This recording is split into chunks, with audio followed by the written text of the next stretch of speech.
आपण मोठं pattern 1 Tux घेऊया. 40चं माप घेणार आहे. तर 40चा चौथा भाग झाला आहे 10 अधिक 2 बरोबर 12. उंची घ्या आवडीनुसार. सपोज उंची घेतली मी 13 अधिक 1 14. आणि हा आपला बॉक्स रेडी.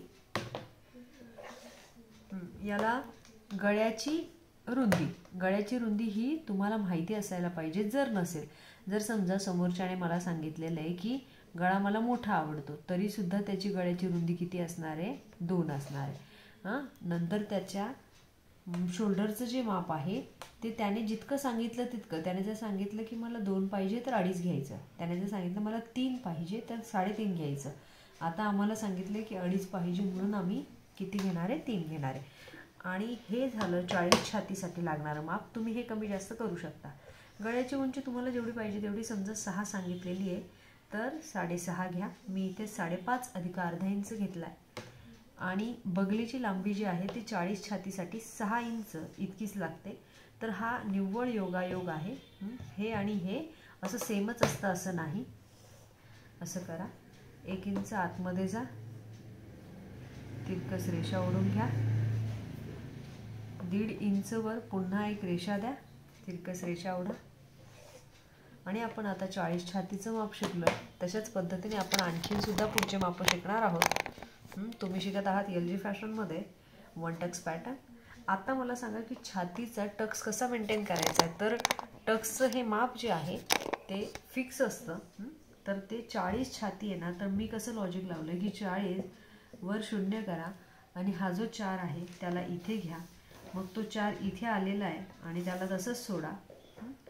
उरलेल्या 1 इंचच्या मापावर गॅप द्या आणि उभ्या रेषेत सेंटरला 4ची रेषा ओढून घ्या. म्हणजे हा टक्स मेंटेन झाला. आणि तुम्हाला पाहिजे तर तुम्ही असं वाटतंय की टक्स छोटा आहे तर जस्ट 1/2 इंच थोडंसं वर पुढे जाऊ शकता. आता हा झाला आहे पुढचा टक्स. पण पाठीमागचा भाग कसा कापायचा आहे मग? तर पाठीमागचा भाग हा तुमचा असा कापायचा आहे. हा तुमचा मागचा भाग आहे आणि हा तुमचा पुढचा भाग आहे. मग पुढचा भाग काय करायचा आहे? तर पुढचा भाग हा वाढवावा लागतो कंपल्सरी. कसा वाढवायचा आहे?